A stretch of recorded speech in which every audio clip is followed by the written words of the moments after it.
Hey, welcome back to Judging Bouncing Balls. Jeremy, joined with Toby. We are coming at you with another episode today. Toby, how you doing? Not bad, not bad. Coming off a big weekend in Indianapolis, chasing dreams. Yes, that was it's quite the trip down. Weather was a little chilly, but overall, good trip. Everybody made it back safe. That's the most important part. No injuries, so that's even better. But yeah, it's a good time down in Indianapolis or Westfield, Indiana, just north of Indianapolis. Quite the complex down there. Yeah, beautiful complex showcase, if you don't mind me saying. Lots of action. Everybody was so Go bundled up. on. We didn't know who was watching our games. I mean, it could have been. I mean, I bet you it was some top talent. I mean, I saw some Lear jets land at the Westfield airport and figured probably came over Right. by us. It's hard to tell with all the cold weather gear, but yeah, I mean, I'm sure there was somebody there from a huge soccer school for sure, for sure. Yeah, so this complex is pretty amazing. It's three full size indoor fields, and then they have what? They have 50 other fields. 31 soccer fields, 20 good dogs barking, 26 ball diamonds, and a 370,000 square foot indoor facility. Nice. Yeah, the dog just knew he was quiet all the God, time for you all and the I. time. Like he's been sleeping all day, and I think my daughter's home, and that's what He you heard get. my voice and he was like, "Man, that guy's awful. I'm gonna start barking." It'll be done in a minute once my daughter gets in the house. But Yeah, that's all we good. did not get to play indoors. I wish we would. Yeah, that wasn't for us. It was reserved for the older teams, and so yeah, we did not get to unfortunately. But it was still a good tournament. We did have one of our games snowed out. It was snowing so hard. But hey, what are you gonna do? That's the way Yep. life goes. You just keep playing. So tonight we wanted to talk about a different topic and one that we've been kicking around, and that is the multi-sport athlete. Can it exist? And what are all the things that entail with that? Is it possible even for multi-sport athletes to exist in today's world with clubs and high schools? And that's really what we want to talk about. There's some interesting topics on it. We have our opinions and our biases, but we want to talk about it. And I think this is going to stir up some conversation amongst the listeners as well, because this is a contested topic when we talk about it amongst parents as well and coaches, for that matter, either in the high school world or in the club world. So thoughts off the bat as we dive into this topic, Toby. Well, this is where you read a lot about these athletes, these pros now, and they talk about, like Christian McCaffrey brought it up the other day, how he played four sports. He'd never trained outside of the sport because he was always active in a sport. And I think that is a great thought. I think coaches talk about, we want kids to play multi-sports because they talk about muscles, they talk about movement and building strength that way. But what I've seen is when you really dig into it, the multi-sport athlete doesn't exist in a way that people think it would. I think we Hmm. step on toes. If you play one sport and it leaks into another, um, it doesn't work because everybody. I always say everybody thinks you should be a two-sport athlete until you step on their toes. Yeah.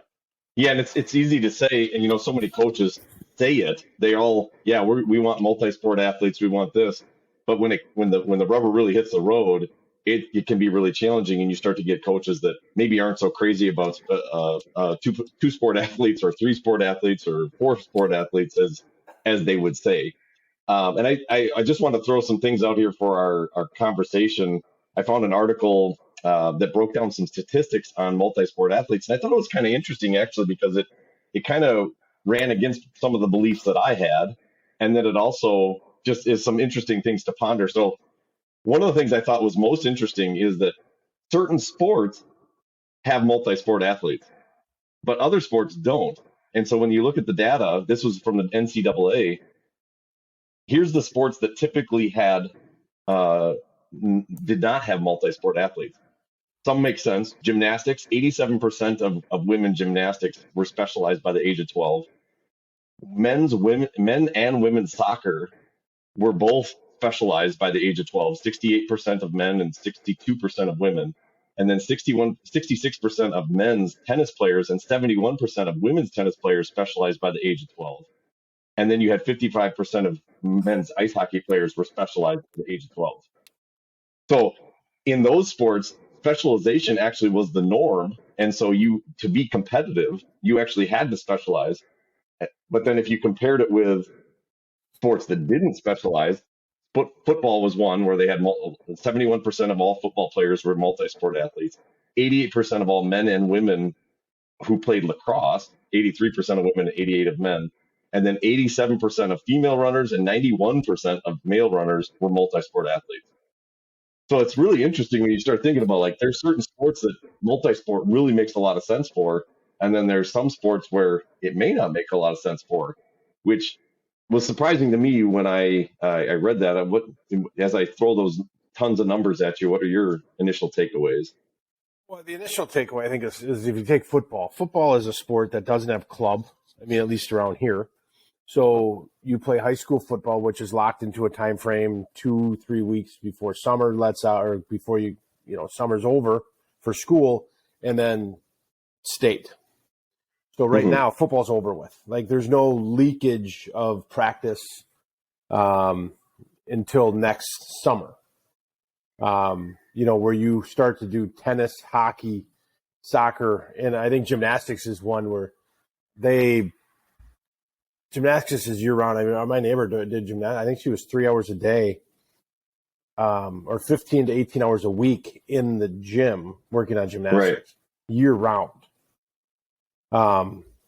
Soccer is one that we're learning about. Now we're indoor. We never had indoor facilities when I was growing up. So you played summer, and then you might play fall played school 3 year. feet of snow. Exactly, but that never translated beyond that. Right. Track is one that is you don't have club track. And I think that our topic is going to go into club sports versus high school sports. But you're talking about specialized sports that really have a time frame. Yeah. So I think if you play football track, which most kids did, because the football coach wanted you to stay in shape in the off season, 2 sports, multi-sport athlete. But you start to sprinkle in some of these lengthier sports through clubs, and that's where I think it gets really hairy, because nowadays, and I don't like it, but some people talk about high school sports. Nobody's recruiting high school sports anymore because they fall within the college season, or that college coaches don't travel anymore, or they don't, at basketball and football, I think they do, but our D1 college soccer coaches flying all over the country to watch high school. I'm told they're not. They're doing the college showcases, the big time college showcases in Florida and Texas, where, I mean, if you look where our team has been promoted, now we have an opportunity to play in Texas. So if I'm a college coach, I go there and I watch all the games, see the top talent in one trip. Right. So I think. Oh, sorry, go ahead. Oh, I was just going to say, so if you start to break down the 2-sport athlete in clubs, so if you play 2 different clubs, you play a soccer club and then you play let's say a softball club. I mean, it's year-round commitment now. So are you really messing with everything on it? Like, you look at basketball, AAU. I mean, that turned into, now we have girls in our soccer team that are done playing soccer and they have transitioned to basketball right away. And AAU takes them through April, maybe May, if I'm right. Sometimes through the summer. Sometimes through and then you play summer ball. So where is the 2-sport athlete if you want to do club? It's kind of almost impossible without saying I want, like, you're my 1 and then you're my 2. Right. Yeah, and I think that's really the point, is when you start thinking about the commitment, and when some of these clubs are, the higher you get in the club level, the harder it is. Like, the more you have to put into it, the more talented you have to become to stay competitive in that team. And then the other side, I can understand why some of these college coaches go to showcases rather than go to high school games, because let's face it, if you go to a high school game, I just think about where I'm at in Stevens Point. If you come to our high school game, let's just assume you have 1 really good player. Maybe you have 2, right? Whereas if I go to a showcase, everybody that's on that team is probably really good. And so because they're recruited, and so they're all a group of players that are really talented, you can knock out. And not only that's the one team, and then you're playing against another team that's probably the same way. They can see 10 prospects rather than one or two prospects. And so I understand it from that perspective, like why college coaches are focusing more on clubs, because high schools can't generally, recruit players and then build teams that are all really good players. Some of the private schools get away with it. I get that. But for the most part, high schools are still just, your community competing against another community. And, just in our club, you look at it, there's people from multiple communities brought together in one unit that can then go play other clubs form the same exact way. So I get it from the college recruiting perspective why some of this happens. And then there's that push to be good all year and to make sure you're working at it all year. Yeah, I think you could break down two-sport athlete into three sections. There's club versus club, club versus high school, and then high school versus high school. So I think the biggest gray area is club versus high school, because most kids are still high school orientated. So playing for your high school is still a big honor. Wearing your school crest, your school colors, but then you throw in the club aspect. So this is where we ran into an issue, not for our first time, Macy playing club soccer and then playing club volleyball.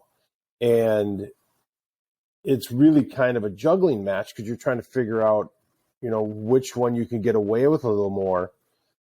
This one, the soccer, she had been on, the team for quite a while. So the soccer coach is very lenient and kind of let her, as long as she attendance at the practices when she did, where the volleyball was a lot more. I mean, they had 40 kids go out and kept 13 or something. So there was a strict line there that if you're going to be on the volleyball team, you had to be at practice or you sit games.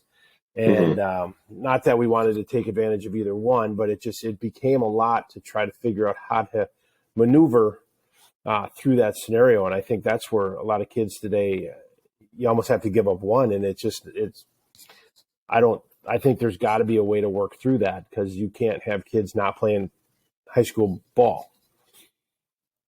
Yeah, and I'll echo exactly that same sentiment, because we ran into the same thing, and it was a challenge, because you want your kid to be able to play for a high school, play for their community, because I agree with you. I think there's an honor in that, but it makes it hard when the demands of the club sport become so heavy that they conflict basically with the practice times, the events of the high school.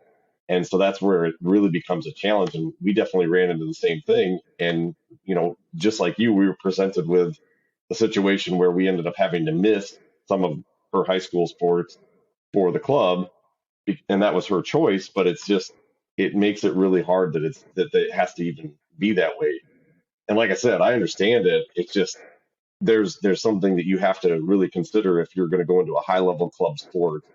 The demands right now to stay competitive mean that you can't just practice once every week on a Sunday and figure it out. But it makes you have to make some of those choices. And so naturally people start eliminating some of the sports they participate in, I think. Well, I think right now club soccer takes a break for the U15, U16, U17, U18 girls. They did it. The boys did it in fall. Now we'll do it in spring. So we go back and play high school. The club actually doesn't play, like we won't play until June 23rd for regionals. Right. So that's nice. But what I'm hearing is there's clubs in the big cities that are starting to demand, hey, if you want to play at our top level, and that's a national team, we practice year round. That high school doesn't exist. And that's where I think we're going to, in a sports society, is these clubs are demanding full-time practice and games, and they're not giving that option of high school. And to me, I would rather not see it, but I think in 5 years, you're going to see top players playing club only. Yeah. And I would agree with that. I mean, I the only experience I've had with that so far is we had a national athlete at our high school, and she just graduated last year. And I mean, she was busy. There was one weekend she was in Boston participating in and she was a track star, and she was participating there. And then she goes to, California or wherever it is, right? She's jet setting all over the place because she's talented enough to compete at a very national level. And she would come back and participate in events occasionally. But man, to your point, I just thought about it. I'm like, man, if she participated all the time, we'd never lose, right? We'd never Right. lose a race because, and then when she did participate at state, where everybody's the best of the best. I mean, she won by like a lap. I mean, she just crushed everybody because she was so good. And it's like, you're in awe at the talent, but then at the flip side, you're like, yeah, I can see why she didn't participate in some of the events because, like, what's the point, right? She's trying to get to a level that's way beyond high school.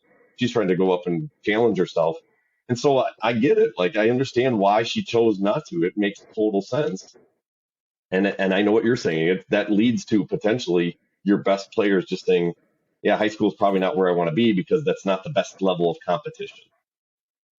Well, and I get, you're talking, if you talk 1%, like that young lady who's winning everything nationally, she's going to go probably big time college. She probably is going to get quite a bit of her college paid for. Like to her, I absolutely understand Right. getting out there and chasing the dream, but it's the next 20%. Yeah. And this goes back to our topic of promises. I think people think and they hear stuff about their son, daughter, or even themselves saying, hey, I'm pretty good. I think I need to get out there. And then you end up missing out on an aspect of your life that when I look back at high school, and that's when I had fun time with my friends and we didn't win at state championships by any means, but man, that's when we had fun. Yeah. And I think these kids really miss out on that. And they also miss out on the ability to be a two-sport athlete. Yeah. Yeah. And that's what I worry about too, is the pursuit of that dream of playing at the next level. And that's what a lot of places sell is like, hey, we're going to give you the highest level of competition. If you pay this fee and join this club and give up this, you're going to have your best chance of making it. And everybody wants that best chance. And so it ties into this innate urge from a parent to give your kid every opportunity. Right. And so then that leads down a path of giving up some of these sports. And that's what I'm with you 100% on that. That's what I really worry about. That's what I worry about with our daughters just made it into a national league. And I really worry about that because I look at, my daughter right now is a freshman. She's going to play 3 different sports this year. And I just worry that she's going to miss out on that high school experience. And I still see a lot of value in that high school experience if she were to, move on to some, higher level of club, because I just don't think it's possible to have those two coincide together. The schedules don't work out. If we lived in the same town as the club, maybe it might make a little more sense, but it's really tough to do. And then you worry about overtraining and, you're trying to do multiple things at the same time. It's frustrating because I'm with you. I want to see the high school experience lived out, but then I also want to try to help, her attain her goals, whatever that is. And then when I see that, 62% of women soccer players are specialized by age 12, I'm like, son of a gun. It's like, dang it. Like, maybe she can't play soccer or, play high school hockey or run cross country or whatever it is. It's like, I don't know. It's just, I don't know. It's just frustrating. I don't know what the right answer is. Yeah, that's the beauty of it. There isn't. I had a beer. My daughter was playing tennis with orthopedic surgeon's daughter, and I had a beer with him. And I listened. He talked. I'm going to be honest. I didn't have a lot to add to the conversation, but his theory on sport was unbelievable because that's who he treats. Athletes, the Packers, the NFL, and it was based on in football you shouldn't play tackle football till he thought a junior year. Your brain structure you're not developed yet. Your bones, your body isn't there. He said. Hockey was a freshman year. Basketball, of course, you're not doing the abuse to your body, but it was very interesting. And then on the other side, his son was playing in Toronto, I think as like an 8th grader. So in playing hockey, he played all over the world. He was really good, but it kind of was. And I just said, wasn't that kind of condescending? He said, absolutely. He goes, I've given my son the opportunity to do this. But in the grand scheme of it, is it right? He said probably not because of the body and the long-term effects, which for anybody that has played high school football or even college football, you feel it a little more in the morning. You drag yourself out of bed some days, and it hurts. Yeah. And you wonder, but I mean, to me, to look back, I wouldn't give any of it up. I didn't, let me tell you, my soccer prowess wasn't. I mean, I wasn't knocking the ball around from 30 yards. I mean, I was more of a goalie with my speed. Yeah, and I've often wondered about the same thing. Like, I never had a concussion that I know of when I played, and I played college football, and then I played semi-pro, which basically is like bar league for the most part. I mean, you get like a weird mix of guys that have never played, and then we had like ex-Packers, and it's like that's a weird mix. I'm not gonna lie, but I never that I know of had a concussion, and I actually attribute that to my high school did not have any sports, so I didn't play college football or play football. I didn't strap a helmet and pads on until I walked on at UWSP. And so for me, my brain was fully developed. I was 20 at the time. So I kind of feel like that attributed to why I got laid out quite a few times as a receiver, and I never had a concussion. And I always thought, I wonder if that had a role in it because my brain was fully developed. And I do think that there's some concern about kids knocking heads at too young of an age. That, I don't know if we know enough about the brain to know exactly when the right date is, but I don't know if he's wrong. Well, and that's, and you say that, it makes absolute sense. And it even starts with you watch the Little League World Series and the kid's 12 years old and he's throwing 80 pitches and 40 of them are curveballs. I mean, right. And then they have Tommy John surgery when they're 18. I mean, it's exactly. What is the drive for that? And you watch the fans and everybody's super excited where they got their fat heads and they got their son's name on their shirt and they're praying little Tommy does great. But at the end of the day, one of those kids makes it to the pros every third year. Right. So, and, colleges don't offer money. Like take out big time football and big time basketball. But I mean, the best soccer players get half their education paid for. Right. So that's where I look at and say, maybe you're better off doing 2 sports and 3 sports and enjoying it. Yeah. Yeah, and that's where I'm not sure because then all of a sudden you'll get this person like the conversation I have with my daughter, and she really, full transparency, my daughter really wants to play at a high level of soccer in college, and I want to support that as much as possible, and sometimes I feel like I'm actually trying to discourage her. I'm like, are you sure you don't just want to play Division III? Like it was really good for mom. And it's like she met. Look at who she met.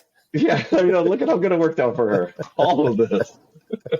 So, but at the same time, she's like right now, like, no, I just want to commit to soccer and I want to go all out on it. And I'm like, maybe that's the right play. Maybe that is what it is that is going to be good for her. But on the flip side, I just worry that, when I read about all these things with multi-sport athletes, and one of the biggest things with specialization is kids tend to burn out. And I worry that she thinks that like this is the only path for her is if she dives all into soccer and doesn't do anything else, that she's going to burn out. Because I've seen that happen with so many kids. And then there's the over specialization that you just talked about, your friend, when you end up having, you're just playing the same sport over and over, you end up getting these injuries, and you see this rise in women's having multiple ACL injuries by the time they graduate high school. And to me, there's got to be some correlation there in my mind, but I don't know. That's the things that I worry about. Like I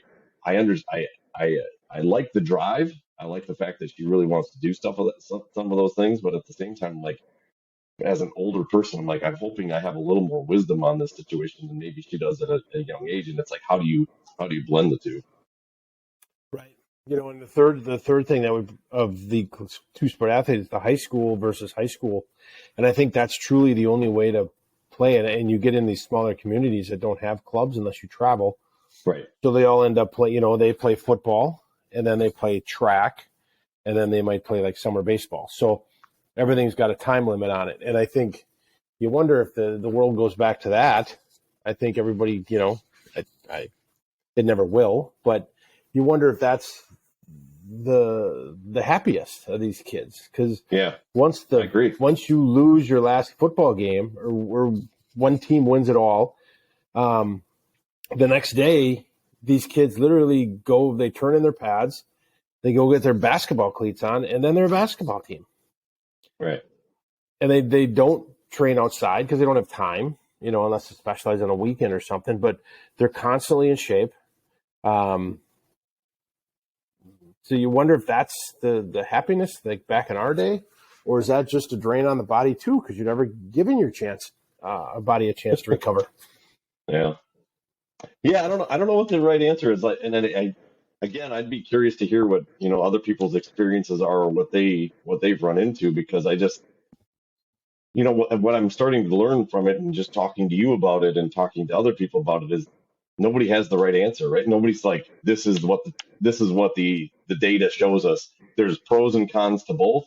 There's, there's things that are good about specialization. There's things that are bad about it. And there's no right or wrong answer. I think if you navigate each one correctly, I think they can both be really good for kids.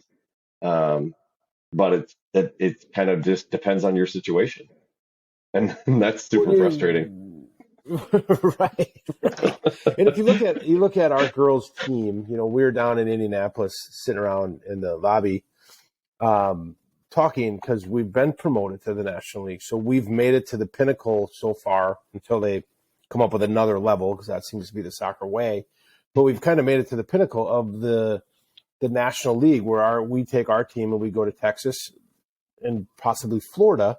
You play 3 games in a weekend and you come home. And the conversation isn't about excitement and all this. It's the parents going, one, how are we going to pull this off? And then there's half the parents that are going, well, wait a second here. My daughter plays basketball, hockey, or a second sport. Right. Are they willing? So it brings in another notion of parents and it's almost like you're trying to sell somebody. Well, hey, this is the best opportunity for your kid. Why don't you give up the other sport and just do what the soccer thing? Because that's all we do. Right. And it just gets so sticky, and it causes issues, because do you go then to the National League without maybe 3 players that were a huge part in getting us there? So now I'm going to spend $7,000 to fly to Florida and Texas, and now I don't have 3 players on the field. Now we lose by 10 every game. Well, right. No, thank you. Right.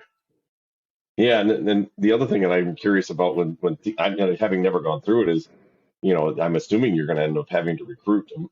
So the team that you end up taking is, to your point, is not really the same team that got you there, because some people will play or not play for varying reasons.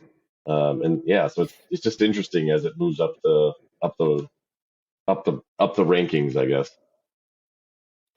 Yeah, and I think as much as we want to get mad at somebody for not doing what we want them to do, and it's our society today, I think you got to just let it happen and see what happens. And maybe it's not it's not for teams to do that. Maybe it's hard to say, but you just keep playing at the level you're at, and it's what it is. We're still only, for our team, we're 14 years old.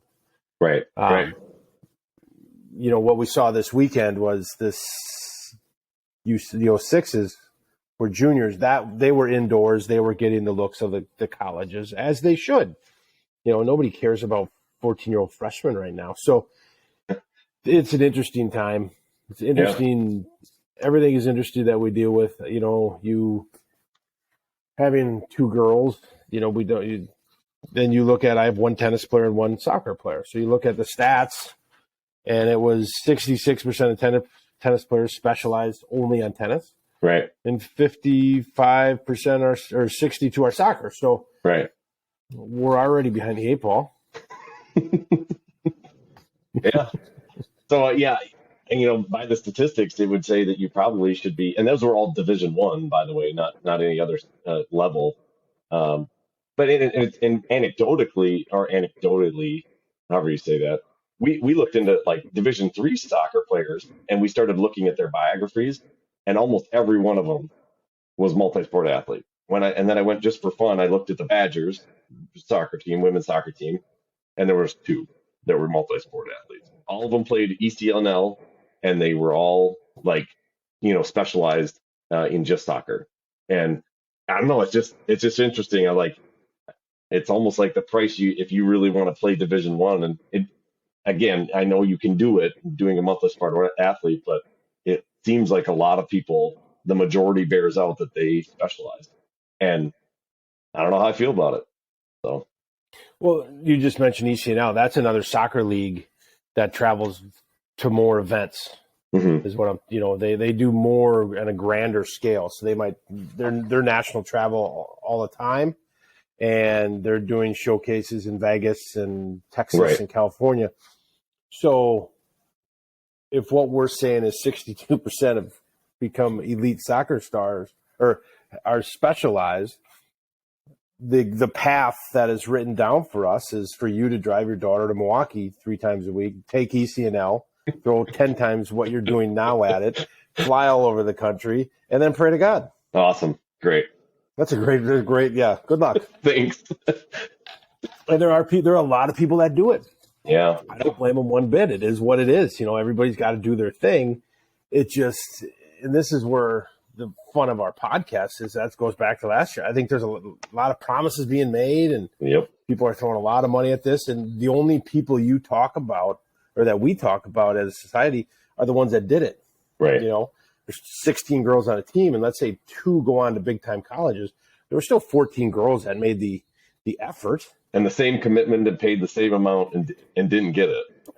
And didn't get it. So Yeah. if you ask them, was it worth it? Those would be the questions, and we talked about on the way down, like we were in Indy, it was 22 degrees and we were freezing. And someone asked me back today at work, it's like, wow, did your daughter have fun? I'm like, of course she did. Right.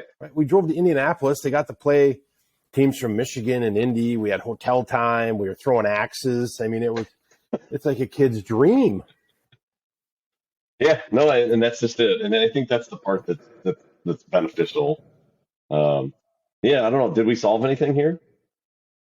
Not at all. I think That's the beauty. But we are, and you brought it up this week when we were talking, is getting an athlete, or not that we're not athletes, you know what I'm saying, but getting a present day athlete that, you had mentioned someone from your high school where you work, and, maybe we can throw stuff at them of what they're going through today. Cause our time has come and passed of the things we did. So maybe trying to get somebody today that can answer what they're doing. Are they doing club in high school, and how does it conflict, and how has it been a problem?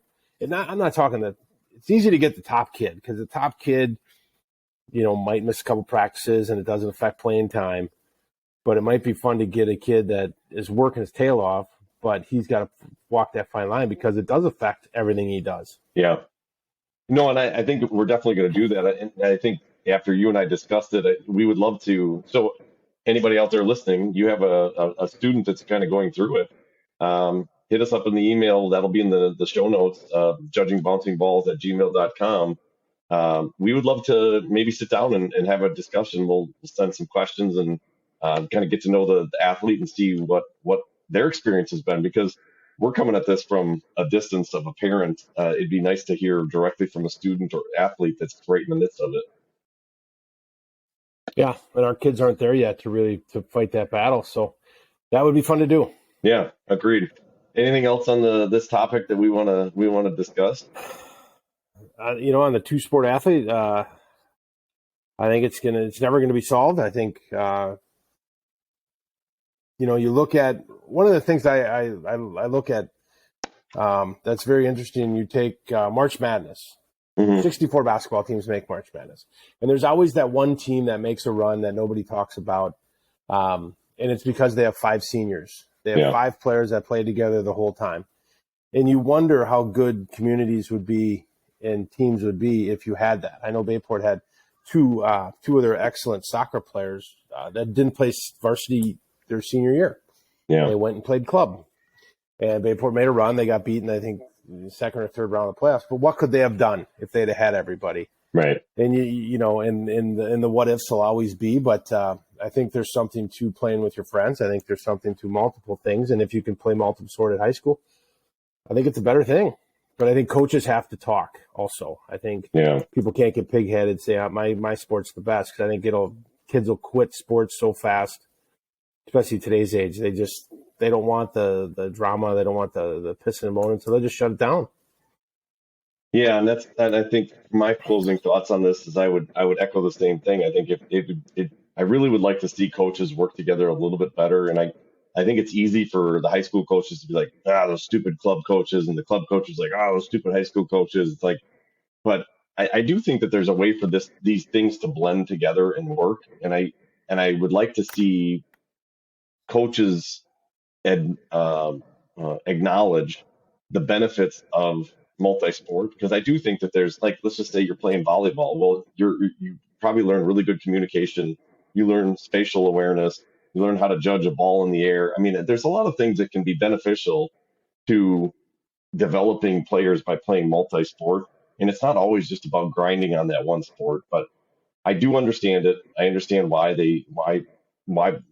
coaches and clubs want to specialize in certain things. It's just, I would love to see there be a little bit more harmony and a little more acceptance when kids do try to play, back and forth between multi-sport, because I think in the end, you're exactly correct. And this is what my daughter ran into. She's like, man, if they're going to give me grief for not, for missing one thing here, but I'm trying to balance two sports, she's like, I'll just drop it. And so from the one sports perspective, it's like, do you want her 95% of the time where she misses a little bit, or do you just not want to have her at all? Well, right. And I will say that our executive director of our soccer club I talked to him this weekend, and he listened to our last podcast, and he was very grateful for it, because he said that's one of the issues that clubs face.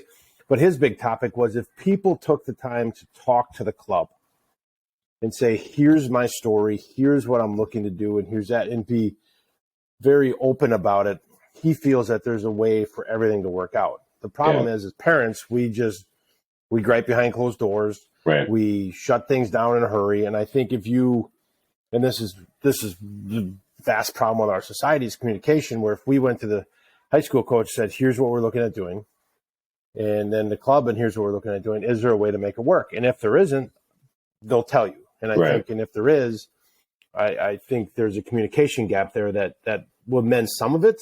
I think a lot of it is still very much, if you don't come, you're out type of deal. Yeah. But that's also their right to do. They're trying to build a championship at all levels. Yeah. Yeah. But, so we'll see. Who knows? We'll see how it keeps progressing from here. I got one thing left to talk about here, that we are going through a transition with our coach. Our coach has gotten us to this level. He will coach us at regionals, but Coach Sean has been fantastic for our girls, for our parents. We're now national because of him. But as he is going to turn us to another coach. And as we saw this weekend in our game against the Michigan Stars, their coach had an accent. It was not like it was not from the South. It was not from the UP.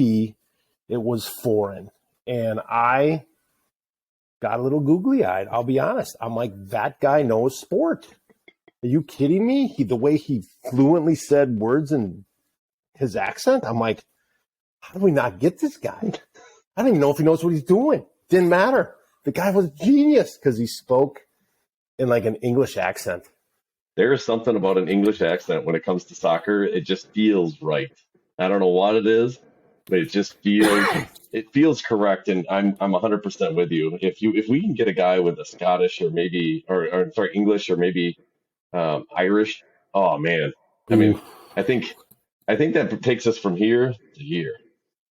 I think it's a 1-goal advantage. Our coach had an accent, Middle Eastern. True.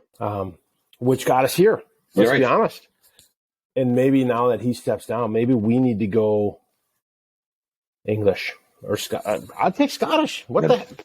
Throw it out there. It'd be awesome. I don't speak like that. I don't even pretend because I'm terrible at it. Right. But I've traveled over there, and it's like they know soccer. It's like they invented it. Yeah, there's just something about the English accent.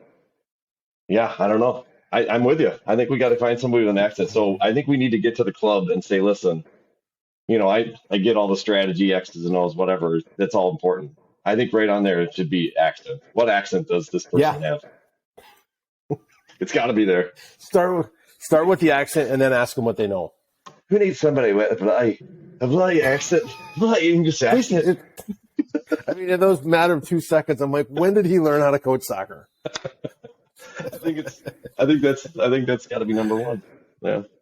Yeah. Well, I will. Well, I'm hoping everybody listens because I think if we could get some of our listeners that are from the foreign land to maybe, our goal is we're going to be part of Wrexham next year. I think me and you. I think we haven't reached out yet, but I was going to reach out to them and say, hey, we are willing to come broadcast your games, blah, blah, blah. But that's in Wales, and we could find a Whaley guy to come here. I mean, I don't know if they're called Whaleys, but maybe they're called Welsh Whaleys. I'm going to call them Whaleys because that's a way better word. The Welsh is kind of bleh. But the Whaleys. Right. Yeah, no, that's I think obviously that is our next step. Obviously, I think we're going to have to be broadcasting for the Wrexham Dragons. So yeah, I'm with you. That's got to happen this time next year. I mean, their season starts, isn't it going on right now? Maybe by next year, 2023, it's got to be our job. Yeah, you can't go halfway into it. That would be odd. Try to introduce ourselves. But we had that. We were doing a broadcast for one of our games, and somebody reached out about doing a high school football game for our broadcast. We need per diem in a hotel room.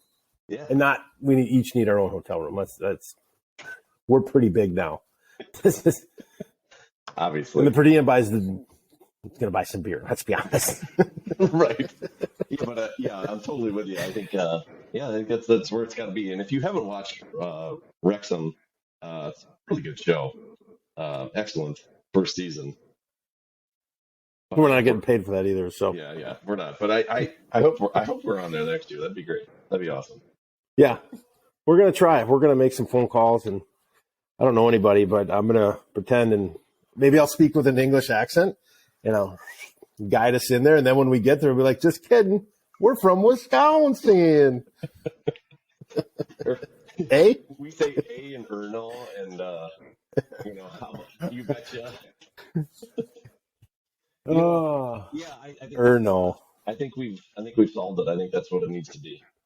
I agree. Okay. Yeah. Well, I think by next week, everybody in the club hopefully listens and they take note. I mean, it's a pretty big deal. Yeah, I think obviously we've established that we have the best ideas too. So, we got a podcast. That pretty much means we're in charge. That's right. What else do you need? Well, that was fun. That was fun. Anything else we should cover before we wrap this baby up? No.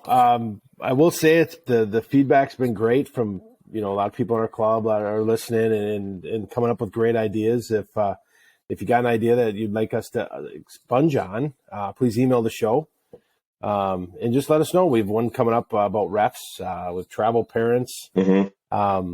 I think one of the fun ones we came up Friday night. The topic is just if I were a coach, because everybody seems to feel they're a coach and everybody feels they can sit from the sidelines and be like, well, if I'd do this. I watched the USA soccer game today and I'd be like, oh, I totally did something different. We'd have beat the Whaleys. Yeah, exactly. I mean, I think it's pretty apparent. Our strategy, our strategery is, next level. And as parents, of course, we know everything. So, I mean, we're paying. So it pretty much means we know stuff. Yes. So if you have things that you would be interested in, and again, if you do have an athlete that is maybe wanting to get interviewed and maybe sharpen their skills for that next level when they're going to be interviewed by the press, have them reach out to us. We'd love to sit down. That's something we'd like to add into this. This is about youth sports, coaches and athletes. We'd like to interview those, and maybe we'll even interview some DOCs or some presidents of clubs as well. That could be kind of cool just to get their perspective on some of the topics that we're broaching. So, shoot us at judgingbouncingballs.com. And also, this week we just started a Twitter page. So that's going to be the JBB _ podcast at Twitter. And then we also have Judging Bouncing Balls on Instagram. And then we also have our Facebook page. So if you want to follow us on the social medias, we have our presence known there as well, and we'd love to hear from you there. Join the conversation. We're also going to start trying to post some things about, like if we see a cool youth sport video, or we see something that's, kind of a neat story. I'm probably going to share out the ones about the multi-sport athletes tonight. So follow those. There's some good stuff that you can see there, and keep tabs on what we're up to. Excellent. Awesome. No, that's fantastic. Very cool. Tobe, thank you. Have an awesome night. Yeah, you too. We will be in touch. Sounds good. All right, man. Thanks.